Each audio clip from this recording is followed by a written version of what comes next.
결심할 수 있는 사람, 결심할 수 있는 사람 제목이 되겠습니다. 오늘 오후부터는 다니엘서를 한 장 한 장 이렇게 또 뭐 굳이 장별로 나가진 않고 하나님의 말씀을 이렇게 보려고 합니다. 그리고 이 다니엘서는 특별히 마지막 때를 살고 있는 우리들에게 귀한 교리의 말씀, 또 우리가 또 설교기 때문에 저는 가급적이면 교리보다는 교훈의 말씀, 오늘 말씀을 통해서 또 우리가 도전을 받고 또 교훈을 얻고 또 우리 자신을 우리 하나님께 드리는데 그런 말씀으로, 능력의 말씀으로 받게 되기를 원합니다. 자, 아시는 것처럼 이제 다니엘 그리고 그의 친구들이 나오는데 포로가 되어서 이제 바빌론으로 끌려오게 됩니다. 자, 느부갓네살 왕은 이제 자기가 이제 신하로 일꾼으로 삼으려고 사람들을 이제 모집하죠. 그 가운데 이제 선별되어서 다니엘과 또 이 세 친구가 함께 공부하게 되죠. 3년간의 과정을 마치고 그 칼데아의 그 학문을 배우고 과학을 이야기하고, 그래서 이제 3년 후에 이제 선별하는 것입니다. 결국에 이제 뽑히게 되죠. 자, 이들이 뽑히게 된 이유가 무엇인가? 첫 번째로 우리가 보게 되면 4절에서 보시면 일단 이 다니엘과 세 친구들도 거기에 선발되었는데, 이유가 보니까 곧 흠없고 잘생겼으며 모든 지혜에 능숙하고 지식에 뛰어나며 과학을 이해하며 그들 안에 왕궁에서 설 수 있는 능력을 갖춘 그러한 소년들로서라고 말하고 있습니다. 하나님께서 외모를 보지 않으시는 분이신데 그럼에도 이렇게 뽑힌 걸 보면 그 기준이 외모가 또 출중한 것을 보게 됩니다. 다윗도 그러한 것을 보이고 요셉도 아주 잘생겼던 것을 보게 됩니다.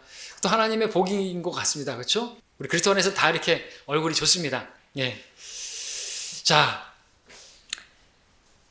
이러했기 때문에 이들이 이제 칼데아 학문을 배우고 가르쳐서 이제 느부갓네살 왕이 신하로 삼고자 써먹으려고 했던 것이죠. 그 목적으로 이제 그들을 가르치려고 했는데 문제가 생겼습니다. 본문 8절에서 읽었던 것처럼 이들이 왕의 음식을 거부한 것이죠. 왕의 음식과 음료를 거부했던 것입니다. 거부한 이유가 무엇입니까? 이 바빌론 왕들, 특별히 바빌론, 거기는 이제 신들이 많고 거기에 그들이 음식 같은 경우에는 다 신들에게 먼저 바치고 그래서 우상에게 바친 다음에 가져오는 거기 때문에, 또는 이제 그게 돼지고기였다고 한다면 유대인이었던 다니엘과 사드락과 메삭과 아벳느고가 그것을 거부할 수밖에 없는 이유겠지만 바빌론 왕들은 그렇게 했다는 것이죠. 우상에게 먼저 드리고 그들이 받은 것입니다. 그렇기 때문에 이제 근데 성경에서 뭐라고 말합니까? 출애굽기 34장 15절 16절에서는 그들은 그들의 신들을 음란하게 숭배하며 그들의 신들에게 희생제를 드리니 너는 그 땅의 거민들과 언약을 맺지 말지니라. 누가 너를 청하여 내가 그의 희생 제물을 먹고, 그렇게 하면서 그들의 신들을 음란하게 숭배할까 함이라. 그렇게 결국엔 우상에 참여하게 되는 것이죠. 그거 먹고 하면서 우리 제사 지내고 나서 뭐 음복한다 그러고 이렇게 먹고 하는 것들이 또 거기에 함께 참여하는 것이지 않습니까? 교제하는 것이죠. 그렇기 때문에 거부했던 것입니다. 음식을 거부했던 것이죠. 뭐 다니엘이 뭐 고기를 싫어해서 뭐 채식주의자라서 또는 뭐 다이어트 하느라 고기를 마다한 게 아닌 것입니다. 또 왕의 그 음료였던 포도주는 어떻습니까? 포도주가 음료가 아니라 이 당시에 이들이 포도주를 대하는 것은 술을 만드는 것이었습니다. 아주 독한 술을 만드는 것이죠. 유대인들처럼 그렇게 포도주를 만들어서 음료로 만드는 게 아니라 뉴와인이 아니라 올드와인이었던 것입니다. 술이었던 것입니다. 그래서 거부할 수밖에 없었던 것이죠. 자, 술을 먹으면 어떻게 되는 것입니까? 다니엘과 이 친구들이 유대인들인데 술을 먹으면 어떻게 되는 것이죠? 개가 되는 것이죠. 성경에서는 개는 이방인들이지 않습니까? 유대인들로서, 하나님을 섬기는 백성들로서 그들이 정체성을 잃어버리게 되는 것입니다. 유대인이 아니라 이방인처럼 그렇게 걷게 되겠죠. 하나님을 섬기는 사람들의 정체성을 잃어버리게 되는 것입니다. 술 취하게 되면 무장해제가 되는 것입니다. 술 취하게 되면요 무서운 게 없게 됩니다. 그래서 거만하게 되죠. 주가 누구냐 이렇게 될 수가 있습니다. 술 먹은 사람들 겁이 없지 않습니까? 솔로몬이 당대 쓴 그 잠언의 20장 1절에 보니까 이런 말씀이 있습니다. 술은 거만하게 하는 것이요 독주는 떠들게 하는 것이라. 이에 속는 자마다 지혜롭지 못하나니 그랬습니다. 거만하게 되고 떠들게 되고, 거만한 가운데 뭘 떠들게 해요? 아유, 주님이 누구셔? 주님께서 살아계신다면 왜 우리 부모님이 돌아가시고 전쟁통에 우리가 이렇게 포로로 끌려와가지고 이 모양 인신세가 됐는데 주께서 함께 하시는데 왜 이 모양이야? 그러면서 주가 어디 있어? 하나님 살아계신 거 맞아요? 나중에 어떻게 돼요? 거만하게 하면서 그렇게 떠들게 되고, 그렇게 속을 수 있는 게 만드는 게 바로 술이라는 것이죠. 근데 나는 속지 않을 수 있다? 아니는 겁니다. 마시는 순간 이제 무장해제되는 것이죠. 왜 사람들이 그렇게 술을 먹는 것이고 왜 그렇게 또 술 다음에 사고가 일어나는 거 아닙니까? 자, 그렇게 해서 술을 먹지 않았던 것이죠. 먹지 않겠다고 결심을 했던 것입니다. 이것은 곧 그들이 하나님 말씀에 따라 살겠다라고 하는 결심이었던 것입니다. 예, 주를 위해 살겠다는 것은 주의 말씀대로 살겠다는 것입니다. 말씀을 지키면 그 주님을 위해서 사는 것이 되겠죠. 자, 이런 결심이 쉬운 게 아니지 않습니까? 이렇게 결심한다는 것이 쉽지 않은 이유는 우리가 연약하기 때문에 결심하고 나서 어떤 내가 서원을 하고 나서 그걸 잘 지키기가 어려운 그런 나약한 존재들이기 때문에 그렇죠. 그렇다고 해서 결심하는 자체가 잘못된 것이거나 또 결심을 하지 말아야 되는 것입니까? 그렇지 않습니다. 하나님께서는 우리가 결심하는 것을 기뻐하시고요. 또 그것을 장려하시는 것이죠. 결심하기를 원하시는 것입니다. 여러분들 우리가 주일 오전에 특별히 주일 이렇게 초청 시간을 가졌습니까? 하나님 말씀을 받으시고 여러분의 말씀 받은 대로 나오셔서 여러분들이 결심하는 거지 않습니까? 예, 말씀대로 그렇게 살겠습니다 라고 하는 그 결심을 여러분들 하셔야 하는 것입니다. 근데 여러분들이 그렇게 결심하고 또 살아보니까 작심삼일이라고 그렇다고 해가지고 여러분들이 결심하는 것을 이제는 포기하고 그러면 안 되는 것입니다. 그래도 나와야 되는 것이죠. 예, 마귀가 뭐 그런다고 해가지고 네가 무슨 얼마나 가겠어 그렇게 미혹하고 속일다 할지라도 결심해야 되는 것입니다. 하나님께서는 결심하는 것을 기뻐하시고 또 그렇게 결심하는 사람이 또 그렇게 살 수 있도록 하나님께 도와주시는 것이죠. 결심 자체를 포기하면 안 되는 것입니다. 여러분 여호수아가 위대한 결심을 했지 않습니까? 예. 어떻게 결심했습니까? 너희가 섬길 자를 오늘날 택하라. 그러나 나와 내 집은 주를 섬기리라. 위대한 결심이죠. 그리고 그렇게 결심했더니 또 하나님께서 그 결심에 복 주셨겠죠. 그래서 그렇게 주만 섬기는 여호수아가 되지 않았습니까?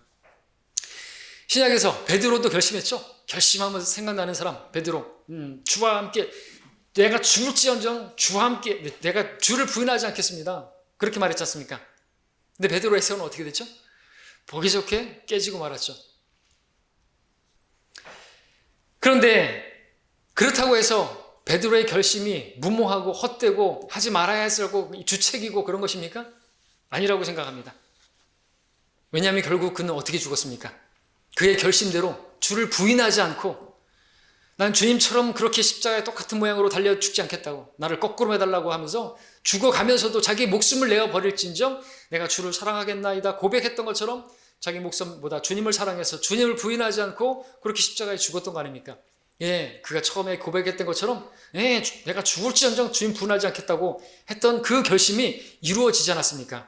물론 그 자신의 능력이라기보다 성령의 능력으로 그래서 성령 충만해서 했지만 그럼에도 우리가 생각해 볼 수 있는 것은 예, 베드로의 그 결심을 하나님께서 어떻게 보셨냐는 거죠. 그리고 그 결심이 이루어질 수 있도록 도와주신 분이 주님이지 않습니까? 그러니까 여러분들도 결심하는 것을 그렇게 가볍게 생각하지 마시고 결심한다 할지라도 내가 연약할지라도 아시는 거예요. 그래도 여러분들이 결심하는 시간을 여러분 선용하시길 바랍니다. 여러분 자신을 드리기를 바라십니다. 주님께서는. 그러면은 하나님께 도와주시는 것이죠. 아예 하지 않는 것은 그것은 여러분 포기하는 것이고 그 마귀가 좋아하는 것입니다. 결심해야 되는 것입니다. 주를 위해 살겠습니다. 나도 주의 말씀에 따라 살겠습니다. 자, 오늘 이제 저는 오늘 말씀을 통해서 여러분들이 주님을 위해서 결심할 수 있는 사람이 될 수 있도록 말씀으로 도와드리고자 합니다. 누가 결심할 수 있는가에 대해서 말씀드리면서 여러분들도 얼마든지 결심하실 수 있다는 것을 다니엘과 또 그 친구들을 통해서 여러분에게 말씀드리고 여러분들도 그러하신 분들이 되시기를 바라는 것입니다. 첫 번째, 누가 결심할 수 있는 것인가? 결심할 수 있는 사람이 누구인가? 첫 번째는 소년이라도 결심할 수 있다. 당시 다니엘 그리고 그의 친구들 나이가 어떻게 될까요?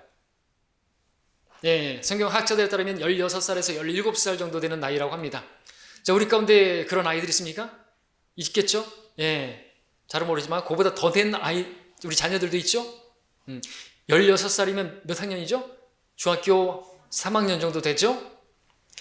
자, 그런 아이들이라도 결심할 수 있다는 것이죠. 다니엘이 그것을 보여주고 있고 사드락과 메삭과 아벳느고가 그것을 보여주고 있다는 것입니다.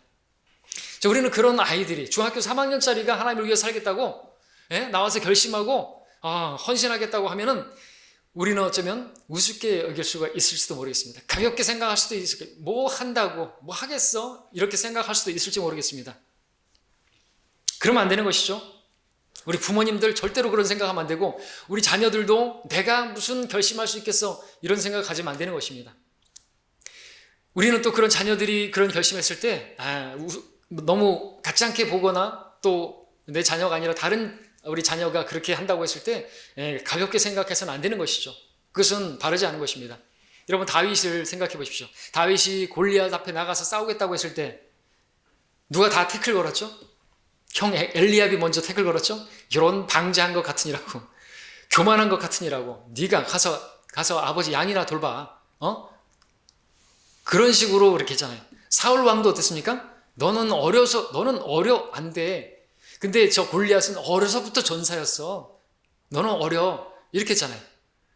골리앗은 어떻게 했습니까? 기가 막혀서 아주 애송이가 오는 거잖아요. 그래서 뭐라고 했습니까? 아주 조롱하면서 그러지 않았습니까? 자, 우리 중에 이런 생각을 가지면 안 되죠. 우리 아이가 하나님 앞에 내가 살겠다고, 하나님을 위해서 살겠다고, 내가 헌신하겠다고 하는데 골리앗과 같이 우습게 여기거나 엘리압과 같이 그렇게 가짜게 여기거나 그러면 안 된다는 것입니다. 우리 자녀들도 내가 헌신하는 것이 뭐 하나님께 뭐가 되겠어? 이렇게 생각해서 안 되고, 여러분들 16살 이상이 되시는 분들은 다 결심할 수 있어야 되는 것이에요. 내 아이는 아직도 어려서 16살 됐습니까? 적어도 그 정도는 할 수 있단 말이죠. 우리 선교사들 중에서 데이비드 리빙스턴이라고 있죠. 리빙스턴, 산돌이라는 뜻이죠. 어렸을 때, 정말 16보다 더 어렸을 때 선교사를 위한 헌금을 모금할 때 그 바구니가 아니라 거기는 이렇게 쟁반을 이렇게 돌리는데 그 꼬마이가 말이죠. 거기 올라 앉은 것이죠. 뭐 하는 거냐고 물으니까 나는 들을 게 나밖에 없다고 거기에 주저앉았어요. 그 아이가 말이죠. 그리고 그렇게 선교를 했지 않습니까? 싹수가 노랬던 것이죠. 자, 여러분들, 나이 든 사람만 결심할 수 있다고 생각하지 마시기 바랍니다. 그건 잘못된 생각인 것입니다. 그것은 버려야 되는 것입니다. 다니엘과 이 세 친구를 보면서 누가 결심할 수 있는지, 여러분들 결심할 수 있다는 사실을 여러분들 눈뜨시기를 바랍니다. 두 번째, 누가 결심할 수 있는 것인가? 강자 앞에 선 사람도 결심할 수 있다 말씀을 드립니다. 강자. 여러분, 지금 이 왕의 음식과 이 음료를 거부하는데 이 음식과 이거를 누가 줬죠? 누가 먹으라고 명령한 것이죠? 당대 최고 세계 강국 바빌론의 왕 느부갓네살이 지시한 거란 것입니다. 명령한 것이에요. 아니, 포로 주제에 어디서 지금 이걸 선택을 한다 그러고 결심한다고 그래? 이거는 정말 무모한 것처럼 보일 수가 있단 말이죠. 어려운 일처럼 보일 수 있단 말이죠. 그럼에도 불구하고 결심했습니다. 너무나 권세가 막강한데, 우리가 복음 전하다 보면 이런 사람 만나기 쉽습니다. 교회 다니는 분이었어요. 지금 왜 교회 안 다니십니까? 시어머니가 불교에 너무 강하셔서 시어머니 돌아가시고 나면 제가 그때부터 교회를 다니려고 합니다.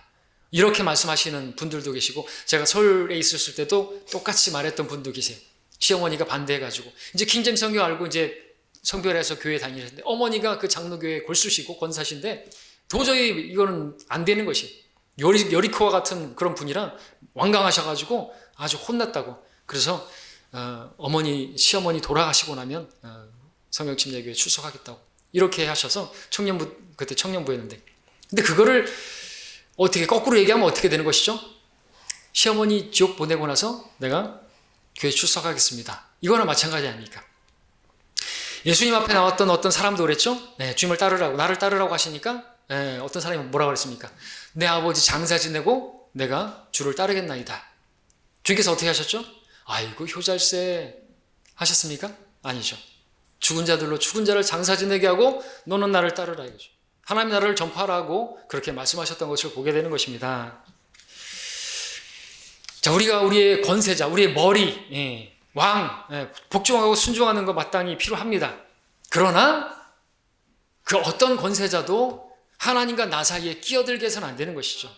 우리의 최고의 권위는 누구세요? 하나님이시지 않습니까? 하나님과 나 사이에 누가 하나님 섬기는 것을 막으면 안 돼요. 막지 못하게 해야 되는 것입니다. 막는다 할지라도 예, 그것이 문제가 되면 안 되는 것이죠. 막히면 안 되는 겁니다. 여러분 사도행전 5장에서 보니까 베드로가 사도들이 주님을 복음을 증거하는데 거기 관원들이 종교 지도자들이 잡아다가 때리면서 어떻게 했습니까? 더 이상 예수 이름으로 말하지 말라고. 그랬을 때 뭐라 그랬죠? 사람에게 순종하는 것보다 하나님께 순종하는 것이 낫다고 했지 않습니까? 사람에게 순종하는 것이 하나님께보다 순종하는 것보다 더 나은지 너희들이 판단해 보라고 하지 않았습니까? 최고의 권위가 누구죠? 바빌론 느부갓네살 왕 위에 누가 있죠? 하나님 있는 것입니다. 여러분들 이 느부갓네살 앞에서도, 이 강한 권세자 앞에서도 결심할 수 있었다면 여러분들은 충분히 결심할 수가 있어야 되죠. 그렇지 않습니까? 시어머니가 아니라, 내 어머니가 아니라, 내 아버지가 아니라 그들보다 더 위에 계신 머리가 계신 것이에요. 내 머리가 내 남편이라고 해서 그 남편이 하는 대로 시키면 안 되는 거예요. 술 따르라고 해서 술 따르고, 뭐 교회 가지 마라 그러면 교회 가지 말고 그러면 안 된다는 것입니다. 다니엘이 우리에게 도전해 주고 있습니다. 누구도 결심할 수 있습니까? 최고 권세자 앞에서도 결심할 수 있어요. 어떻게 해요? 난 주의 말씀에 따라 살겠습니다. 결심할 수 있는 우리 되기를 바랍니다. 세 번째, 아무것도 안 된 사람도 결심할 수 있습니다. 아무것도 안 됐어요. 다니엘 뭐 아무것도 안 됐어요. 지금 신세가 지금 포로 신세 아닙니까? 많은 성도들이 어리석게 생각합니다. 하나님을 섬기는 것을 가볍게 여깁니다. 주일 예배를 드리는 것을, 경배 드리는 것을 우습게 생각합니다. 그러면 안 되죠. 그런데 왜 그렇게 하십니까? 라고 물어보면 그들 중에서 이런 대답을 하죠. 지금은 제가 아직 뭐가 안 돼서요. 제가요 공무원 시험 준비 중이시라요. 제가요 지금은 검정고시를 앞두고 있어요. 검정고시가 아니고 뭐죠? 수능을 앞두고 있어요. 우리 고3 같은 경우에는. 그러면서 이제 예배를 안 드리는 것이에요. 멀어지는 것입니다. 제가 대학 들어가고 나서요. 그리고 예배 드리겠습니다. 제가 취업 준비 중이라서 취업되고 나서요. 공시 합격하고 나서 그때 내가 주님을 섬기겠습니다. 지금은요 제가 결혼을 앞두고 있어요. 결혼식 끝나고 나면 제가요 그러면 뭐 누가 주님을 위해서 살 수 있죠? 그런 시험들과 그런 일들은 계속됩니다. 항상 있어요. 그렇죠? 변명거리는 많단 말이죠. 내가 나로 가서 내 가족들에게 인사하게 하시고 내가 주를 따르겠습니다. 이렇게 말했던 사람도 있지 않습니까? 이생의 일들이 얽매이는 것이죠. 나는 아무것도 안 됐기 때문에 내가 어느 정도 직장에서 어느 정도 직급이 되고 나면 과장 정도 되고 나면 제가 지점장이 되고 나면 아니라는 것이죠. 다니엘 보십시오. 내가 이 바빌론의 총리가 되고 나면 그때 주를 위해서 말씀대로 살겠습니다 라고 했습니까? 아니라는 것입니다. 아무것도 안 된 상태였지만, 지금 포로된 상태였지만, 그런 신분이었지만 내가 주님을 위해 살겠습니다. 말씀대로 살겠습니다. 그랬다는 것입니다. 요셉도 마찬가지였죠. 요셉이 뭐 총리가 되고 나서 하나님 말씀대로 살겠다고 했습니까? 아니죠. 그가 있는 그 상황에서 종으로 살 때도, 노예로 팔려가가지고 종으로 그렇게 할 때도, 또 모함을 당해서 감옥에 들어가서 죄수의 신분이었지만 그 가운데서도 주의 말씀에 따라서 살았지 않습니까? 신실하게 행하지 않았습니까? 죄를 짓지 않았지 않습니까? 그러니까 결국에 하나님께서 또 합력하여서 선을 이루시고 총리도 되게 하셨던 거 아닙니까? 세속적인 교인들은 잘못 생각하고 있습니다. 자기가 세상에서 인정받는 위치에 서야지 그때서야 뭔가 할 수 있다고 생각한다는 것이죠. 그러나 이것을 아십시오. 유혹하는 일들은 항상 있습니다. 내가 지금 무언가 되지 못했기 때문에 주를 위해서 살 수 없다고 생각하면서 내가 어느 정도 되면 그럼 주님을 위해서 살겠다고 살 수 있다라고 생각하는 것은 마귀가 주는 속삭임인 것입니다. 부유하게 되고자 하는 자들은 유혹과 올무와 여러 가지 어리석고 해로운 정욕에 빠지리니 이는 사람들로 파멸과 멸망에 빠지게 하는 것이라. 부유하게 되고자 하고 내가 뭐 어느 정도 되고 나서 또는 부유하게 되면은요 그때는 더 시험이 많다는 거예요. 유혹이 더 많다는 것이죠. 올무가 더 많다는 것입니다. 지금 신실하지 못하고 지금 주를 위해 살지 못하는데 그때 가면 나아질 거라고요? 안 된다는 것이죠. 주님은 오히려 지금 현재, 우리 하나님은 어떤 하나님이죠? I am 이시오. I was가 아니고 미래도 아니고 항상 현재로 계시는 분입니다. 항상 내가 지금 작은 일에 신실하면 주님께서는 또 큰 일에도 신실할 줄 아시고 큰 일도 허락하시는 것입니다. 여러분, 우리 이 땅에 있으면서 하나님께서 주신 일들에 신실하는 것이, 예배를 드리는 일에서 신실하시고 여러분들 하나님께서 주신 일들에 신실하시면 하나님께서 더 큰 일도 주실 수가 있어요. 내가 이 정도 되면 생명이라고 하는 그것도 하나님이 주실 수가 있는데, 그러기 위해서는 여러분들이 지금 신실해야 된다는 거죠. 주님 말씀대로 살겠다는 결심을 하면 그것도 되지, 이렇게 되고 나면 내가 주님을 섬기겠습니다, 그러면 그것도 안 되는 것이에요. 우선순위가 뭔데요?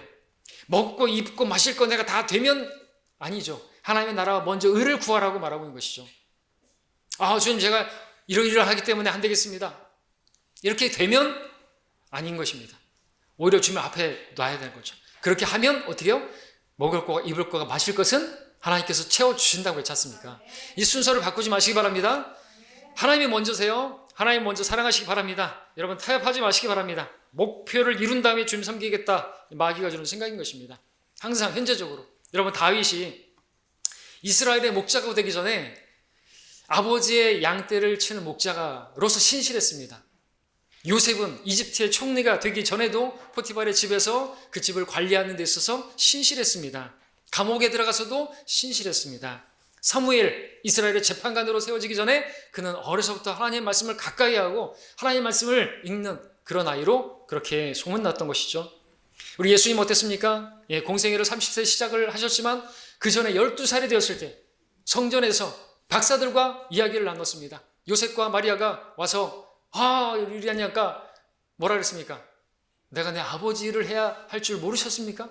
12살 때부터, 16살이 아니라 다니엘처럼 12살 때부터 아버지의 일을 생각했다는 것이죠.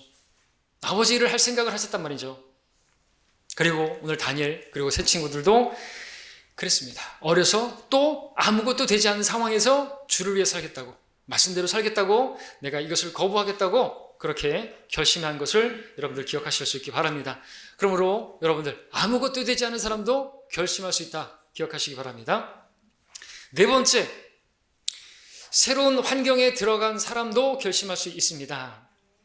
새로운 환경을 맞이게 되면은 사람이 좀 이렇게 그리스도인들이, 하나님 사람들이 좀 잘못되는 경우가 많습니다. 새로운 환경에 들어갔을 때 어떤 경우가 있을까요? 대학에 들어가서 많은 경우 좀 이상하게 되는 경우가 많습니다. 그렇죠?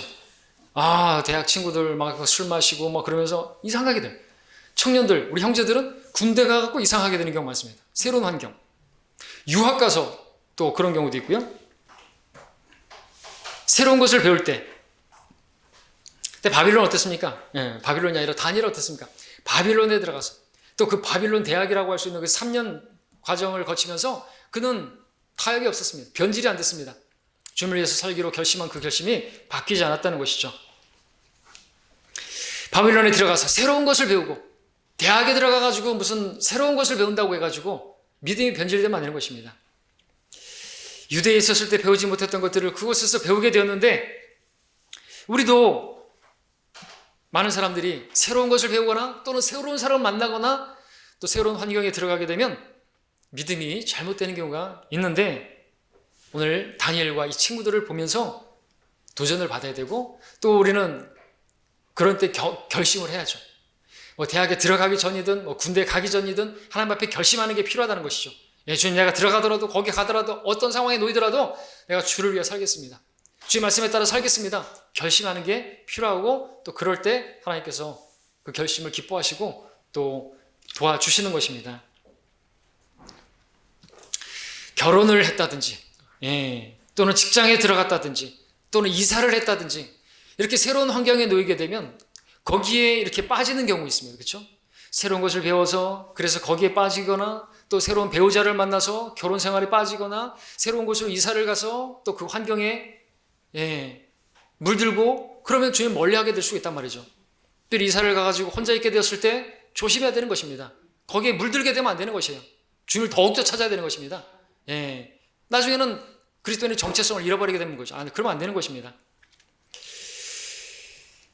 특별히 멀리 어디 갈 경우에, 타국 땅에 가게 될 경우에 나를 모르는 사람들, 그래서 유혹이 더 많죠. 잠언에 보면 타국 땅에서 타국 여인이 유혹하는 경우가 많죠. 나를 몰라요.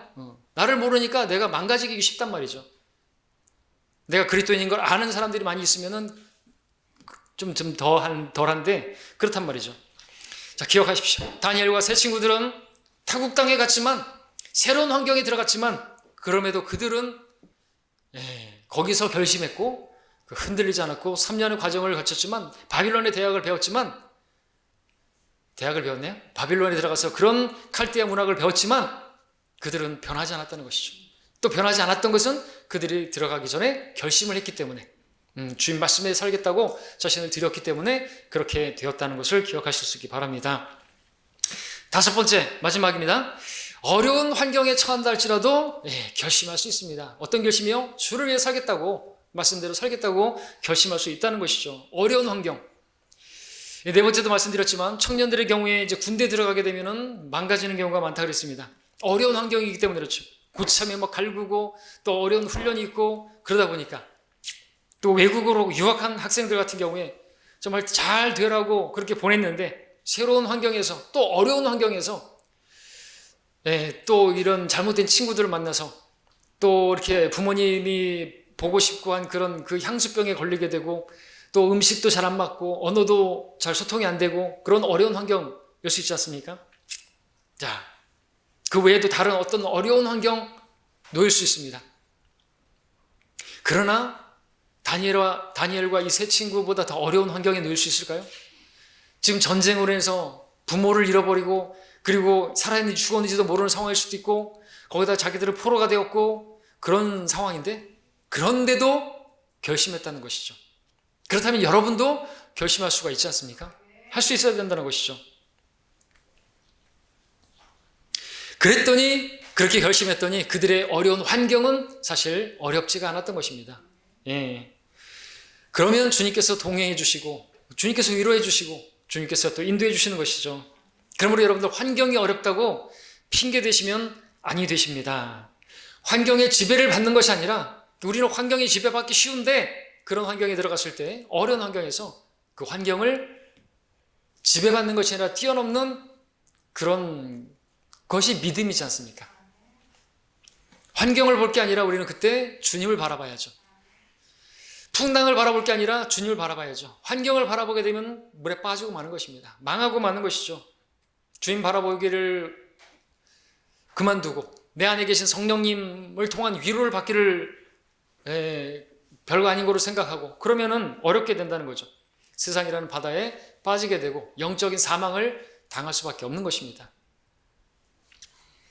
자, 그러나 다니엘을 보십시오. 친구들을 보십시오. 그 어린 나이에 그렇게 어려운 환경에서 새로운 환경에서도 아무것도 되지 않은 상황에서도 그들은 주님을 위해 살겠노라고 결심한 것을 보시고 나는 변명할 수 없구나. 나도 그러므로 결심할 수 있구나. 주를 위해 살 수 있구나 하는 결심을 갖게 되기 바랍니다. 자, 그런데 이런 상황에서도 하나님의 뜻대로 살겠다라고 결심을 한 이 다니엘, 이렇게 말씀을 드렸지만 이렇게 산다는 게 어려운 건 또 사실이죠. 그러면 어떻게 다니엘은 이렇게 살겠노라고 결심할 수 있었을까? 어디 있다고 생각하십니까? 중요한 부분입니다. 오늘 중요한 부분입니다. 자, 이러한 상황들인데도 불구하고 주를 위해 살겠다라고 결심할 수 있는 사람이 누구인 것인가? 오늘의 핵심이고 가장 중요한 부분입니다. 눈을 동그랗게 뜨시고 잘 주의해서 보시기 바랍니다. 1장 2절을 보시기 바랍니다. 1장 2절에 주께서 유다의 여호야킴 왕을 하나님의 집 기명 1부와 더불어 그의 손에 주셨더니 그가 그것을 신할 땅 자기 친의 집으로 가져와 그 기명들을 그의 신의 보물창고로 옮겼더라. 다니엘에서 누가 기록했죠? 다니엘이 기록했죠. 그가 어떻게 썼습니까?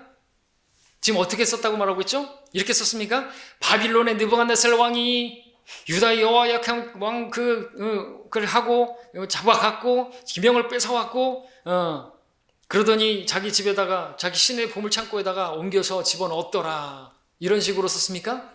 아니죠. 어떻게 썼죠? 누가 그렇게 했다고요? 주께서 손에 넘기시고 주께서 그렇게 하게 하셨다라고 말씀하고 있는 것입니다. 1장 9절도 보실까요? 1장 9절만도 보시면요. 그때 하나님께서 다니엘로 내시장관의 호의와 은총을 얻게 하셨더니 누가 그랬다고요? 다니엘이 쓰면서 이렇게 쓰고 있는 거예요. 이 말씀도 이렇게 기록되지 않았습니다. 그때 네시 장관이 이상하게 나에게 호의를 베풀더니 은총을 베풀었는데 가만히 생각해 보니까 개이였나? 뭐 이렇게 쓰지 않았습니다. 하나님께서 호의를 베푸셔서 그 네시 장관 아스페나스가 나에게 호의를 베풀었다고 쓴 것이죠. 누구를 바라보고 있는 것이에요? 환경이 아니라 하나님을 바라보고 있는 것이에요. 하나님의 손 안에서 이 모든 것들이 진행되고 있다고 믿는 사람이 그러므로 하나님을 위해서 어떤 환경에서도 주를 위해서 결심할 수 있다는 것을 말씀을 드리는 것입니다. 하나님의 뜻대로 살겠다고 그래서 결심하는 사람은 모든 일을 주관하시는 분이 하나님이시라는 것을 믿는 사람입니다. 하나님께서 원하시면요, 누가 세움을 받고요. 하나님께서 원하시면 누가 폐위되고요. 하나님께서 원하시면 어떤 나라가 서게 되고요. 하나님께서 원하시면 어떤 나라가 패망하게 되는 것입니다. 다니엘서의 주제가 뭔지 아시죠? 하나님의 주권입니다. 성경에 보면 하나님의 다니엘의 이방의 역사가 다 나오죠. 바빌론에서 그 다음에 메데 페르시아, 그 다음에 그리스로, 그 다음에 로마로, 그 다음에 결국에는 그리스도의 왕국, 그리스도의 왕국이 세워지는 거, 그 누가 하시는 거예요? 하나님이 하시는 거 아닙니까? 세상의 역사를 주관하시는 분, 세우시고 낮추시고 높이시고 하시는 분이 누구시냐 이거죠. 권세자들, 느부갓네살 그들이 아니라는 것입니다. 그 모든 그 위에 권세자는 하나님이시라는 것이죠. 여러분들 하나님의 주권, 우리 2장 20절 볼까요? 2장에 보시면 다니엘서의 주제는 하나님의 주권입니다. 절대적인 주권. 그분에 의해서 다 이루어지는 것이죠. 2장 20절 21절에 다니엘이 대답하여 말하기를 하나님의 이름은 영원 무궁토록 송축 받으시리로다. 이런 지혜와 능력이 그분의 것임이라. 하나님은 때와 시기를 바꾸시며 왕들을 폐위시키시고 또 왕들을 세우시며 현자들에게 지혜를 주시고 명철을 아는 자들에게 지식을 주시며 라고 말씀하고 있습니다. 하나님께서 모든 것을 주관하고 계시는 분이라는 거죠. 4장 34절도 보시면 이제는 느부갓네살도 이렇게 고백합니다. 다니엘과 같은 고백을 하는 것을 보게 된다는 것이죠.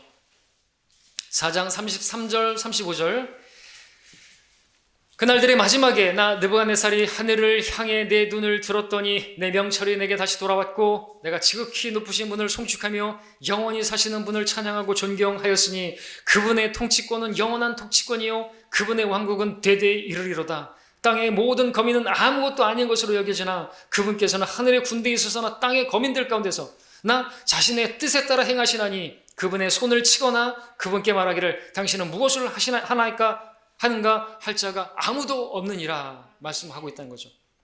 그분께서 절대 주권을 가지고 그분께서 통치하시는 그 왕국에 대해서도 성경은 계시하고 있고 다니엘서에 계시하고 있지 않습니까? 세계 역사는 성경에 기록된 대로 또 다니엘서에 예언된 대로 그렇게 가다가 마지막 날들에 적그리스도도 나오겠지만 하나님께서 손으로 다듬지 않은 돌로다가 쳐서 그 이방 10발가락 왕국을 다 쳐버리고 흔들리지 않는 왕국을 세우리라고 말씀하고 있는 것입니다. 성경은 기록된 대로 그대로 될 것입니다. 여러분에게 말씀을 통해서 여러분에게 기록하신 그대로 될 것이니까 우리는 그 말씀에서 위로를 얻고 우리는 담대하게 설 수 있고 그러면 우리는 우리 주님 손을 의지할 수가 있는 것이죠. 이런 상황이 됐다고 주님 뭐 하십니까? 손 치우십시오. 이렇게 하지 않고 오히려 겸손하게 그 가운데서도 주님의 손 안에서 겸손하게 주님 손에 맡깁니다. 모든 것을 주관하시는 이런 상황이라 할지라도 주님께서 나를 이 모든 걸 합력해서 선을 이루실 줄 믿습니다. 그러면서 겸손하게 나를 주님께 맡기면서 내가 주님을 위해 살겠노라고 고백하고 결심할 수 있다는 것이죠. 그러므로 여러분들 이 주님을 바라보시기 바랍니다. 모든 것 위에 모든 것을 관장하시는 역사의 주인이시고 모든 것의 통치자이신 주님을 바라보시길 바랍니다. 잠시 먹구름이 꼈다고 해서 그 위에 태양이 없는 건 아닌 것입니다. 여러분들 그런 상황이 있을지라도 여러분들 담대하시고 주를 바라보심으로써 승리하실 수 있길 바랍니다. 하나님께 모든 것이 달려있고 모든 걸 주관하시는 분이 주님이신 것을 기억하시고 그분께 여러분 맡긴다면 주님께서 여러분들 주를 위해 살 수 있도록 또 도와주실 것이고 그렇게 하면 그렇게 믿음으로 결단하면 주님께서 복 주십니다. 그러니까 그렇게 발을 내디시시고 주님께 여러분들 그분의 손 안에 여러분을 의탁하시길 바랍니다. 그런 우리 모두가 되길 바랍니다. 기도하겠습니다.